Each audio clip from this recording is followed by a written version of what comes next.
Hello and welcome to Big Weekend here on the Football365 show, brought to you by Paddy Power. I'm your host Mark Smith. I'm here as ever with Sarah Winterburn, Editor-in-Chief of Football365.com. As ever, I mean, there's just loads to talk about, especially at the minute with it being Christmas and there being games every 10 minutes. So we're going to get straight into it.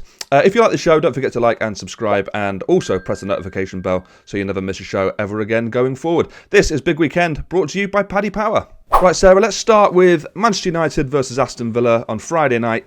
Football365 did a top 10 players of the year recently, and in that, there was Bruno Fernandes and Jack Grealish, and here we go to end the calendar year. Those two squaring off against each other. I can't wait for this game. This is great, isn't it? I mean, we've had this week Man United being announced as title contenders. You know, drew against Leicester, sneaked to win against Wolves. They barely deserved. But in this curious season, that is enough to make them title contenders. And there's a sort of real rush to sort of pronounce that this week and in the last couple of days. The thing is, Villa are probably a better team at the moment. You know, they look great. The way that front four is playing together, even without Ross Barkley, moving Jack Grealish back into the middle. You know, El Ghazi coming on the left. We'd almost forgotten he existed. This could be a great game, actually. Really, really evenly matched teams at the moment. You know, this Villa side's on a real roll. Like I said, that Ollie Watkins has stopped scoring, but we're getting goals from. And he's doing everything else, Ollie Watkins. He's being great as that pivot. Yeah, he's playing so well and working so hard. The only thing with him is I fear there's a lot of football. He's playing a lot of football, and there's no other centre forward at Villa, so he's getting no rest whatsoever. Yeah.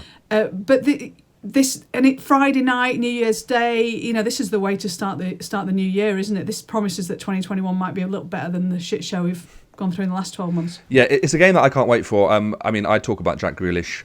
I mean, even away from the show, I'm constantly talking about Jack Grealish. I love him. I think he's one of the most important. I think he's probably the most important player for a team in this league. There's no one. I would argue Fernandes, to be honest. Do you think so? I think okay. Literally without him, I think Man United are mid-table. I think that's the stark difference. And they were mid-table before he came along, and I don't see any reason why they wouldn't be again. Everything goes through him. He's the heart of that team. Both in terms of the way he plays football, but also in his attitude. And if anything's going to happen for United, it happens through him. And I think he's up there. Like you said, him and Grealish, probably the most, you talk about American-style MVPs, they're probably both up there, yeah. He's a franchise player. That's what they say. Yes, okay, good. Well, I'm looking forward to that one. I don't know what you're talking about because I'm from Yorkshire. I don't understand what that meant. Let's move on. I want to talk about the lunchtime kickoff on Saturday. Tottenham Hotspur versus Leeds. I mean, I don't know which version of Leeds we're going to see. We saw them play sort of incredibly open, expansive football away at Old Trafford and get hammered. We then saw them play good, compact lines against Burnley and take a 1-0. And then we saw them go wild, a very dogged West Brom side. I don't know what's going to happen here. Are we going to see Spurs play like United did against Leeds, or are we going to see Spurs play Jose ball? Spurs would like to play like United play against Leeds. They'd like to take advantage of the way that Leeds empty that midfield. In order to create their own space and their own chance, but that does create space for other teams, and United used that really well. Now, Jose Mourinho, student of the game, I'm sure he'll have watched that game several times, and worked out that's the way to get to Leeds. And I think Spurs might. I think Leeds might actually struggle against this Spurs side. They'd prefer a more expansive side, I think, to play against than Spurs. We can't judge them against that West Brom game that day. That West Brom team, we thought it was bad under Slaven Bilic. Do you know what? I thought they were closer to being a sort of survivor under him than they are under Sam Allardyce. I'm not entirely sure how soon it's going to be that they can pick up his ways of doing things. But anyway, back to the Spurs Leeds. Again, you're going to say you're excited by this because it feels proper. It does feel proper. Every time Leeds play a big team, it feels proper. You tell me it feels proper. Yes, and I'll keep saying it. On this one, I think I don't fancy Leeds to. I certainly don't fancy Leeds to walk over them. And but again, I don't think Spurs are as good as Man United at exploiting those weaknesses. I do fancy a Spurs win though. You fancy a Spurs win? I'd like to see Jose go and commit an extra man in midfield like United did against Leeds and really sort of pressure that Leeds back four. I don't know if it's going to happen. The worst thing that can happen for a game of football at the moment is a Jose early goal, because then they just sort of all huddle up and they get together and, for want of a better phrase, they part the bus. But I'm going to go for both teams to score here as part of my four-way Paddy Power accumulator. Another game I'm looking forward to. I think it's actually a pretty stacked weekend of good games. But Spurs Leeds, yeah, that should be a fun one. Let's move on to West Brom versus Arsenal. You mentioned Big Sam just then. I actually disagree with you. I think they are more likely to stay up with Big Sam than they were with Bilic. I think we saw really, I wouldn't say great strides forward, but certainly something to cling on to with that draw away at Liverpool. Obviously, the game against Leeds was humbling for everybody. And Arsenal now, I mean, is it too early to say this is a renaissance of Arsenal? Or is that ridiculous? I don't think it's a renaissance. I think there's certainly signs of life, aren't there? And that the win against Chelsea was a massive stride forward. But possibly the victory against Brighton was an even bigger stride forward, because I mean they didn't play well. They didn't play well in the first half, and yet they kept Brighton at bay. I know it's not that difficult to keep Brighton at bay. They don't score any goals. Yeah. But there was that sort of sense of hanging on, I think, and hanging in, and the way they celebrated it. I know we shouldn't read too much into that, but it does feel like there's a sort of togetherness there. There's obviously been changes made. I think they've got a nice little run of fixtures now. I think they could quite easily kind of get themselves into the top half of the table at least. I think they're miles away from top six, but I think they could certainly rescue a credible finish out of this season. And I think. And I disagree about West Brom. I think they got battered by Villa and they got battered by Leeds. They went to Liverpool and did that job, but that's the kind of game that you can do that. As ridiculous as it sounds, that's the kind of game that's almost easier to do, because you're going in there with one. You've got to do one thing. Yes, is defend. That's all you need to do. Zero expectations. I've always played as a centre half, defensive midfielder, and honestly, those games. They're great because no pressure to do anything other than you stay deep, you stay low, and all you're doing is blocking. But and there's a wonderful feeling about doing that. And I think sometimes that's a lot easier than trying to go toe to toe with someone, or even elbow to toe, or whatever they tried to do against Leeds that backfired so spectacularly. Yeah, that's true. I think Arsenal, though, I mean, I'm really enjoying watching this new batch of kids coming through. It's been something that Arsenal have done for years, and maybe they've realised that. Aubameyang and Ozil, they're picking up a lot of money, not doing a great deal. One of them's not even anywhere near the pitch at the minute. The other one's coming off the bench and occasionally starting. I mean, is it just time for a change of the guard? We'll find out. But I'm going to go for an Arsenal win here. The odds aren't great, but I just have a good feeling that Arsenal are going to do it again and get 3 on the bounce. What? Yeah, I agree. Oh, sorry. I think that the youngsters wise, I think, like you say, Arsenal have had Arsene Wenger would have done this already, wouldn't he? And I think Mikel Arteta was possibly trying to resist that. Being the next Wenger or the next, bringing through those Arsenal players. But actually, we've seen Martinelli, really good player. Saka, absolutely brilliant player of the season for Arsenal by a mile. Emil Smith Rowe just doing enough.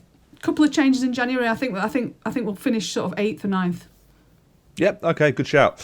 Move on to Sunday's games. Now, it looks like Man City-Chelsea probably won't happen, so...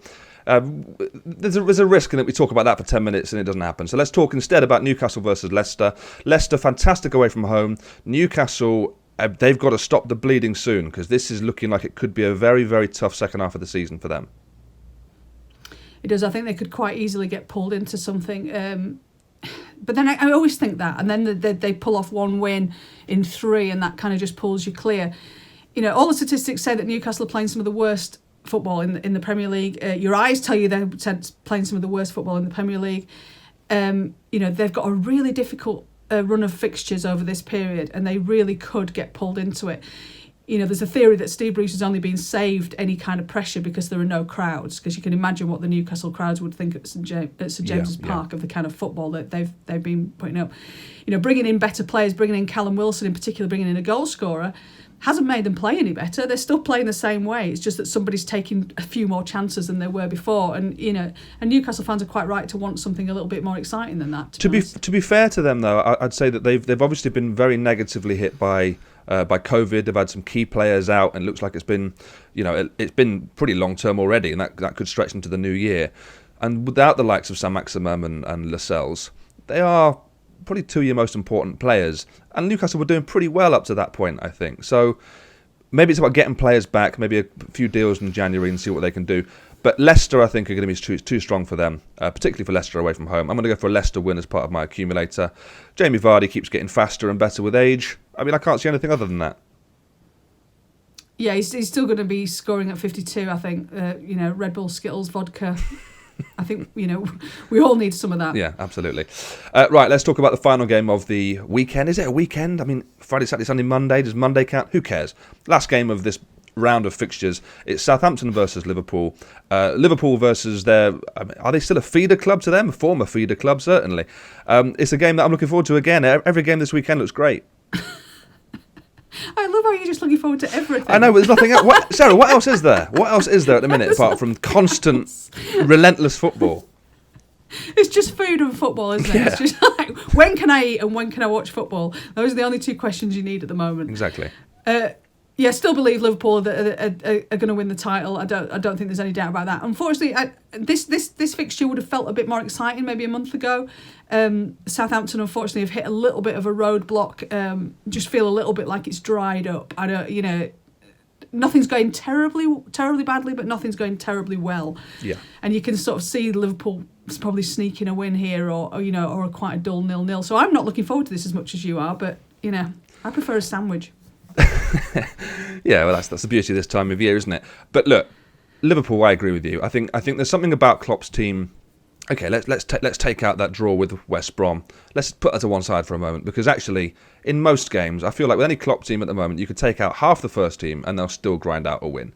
There's something inbuilt within them that they can do it. A tough game away at Southampton. Southampton are a good side. All right, Hasenhüttl's not there. He's not on the sideline for a little while again because of COVID. I believe that was stretched into Monday as well.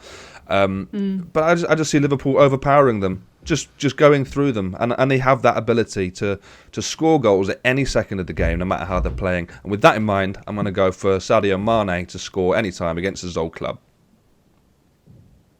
Yeah, solid pick that. I think, and at least you haven't tipped Aubameyang to score for weeks. Oh, I forgot so to. You're learning, Mark. You're learning. Yeah, I'm getting there. But I mean, never do what I say. By the way, never follow my tips. Ridiculous, ridiculous thing to do. Right. Anyway, that's all we've got time for this week. Thank you, Sarah, for joining me on the show. Thank you guys at home for watching. This has been Big Weekend here on the Football 365 show, brought to you by Paddy Power. If you want to get in touch with us, you can email us. It's the editor at football365.com. Until next week. Have a nice Christmas. Have a nice New Year. No, Christmas is gone. Have a nice New Year. Enjoy the football. Enjoy the food. Happy New Year, guys. Let your hair down. See you next time.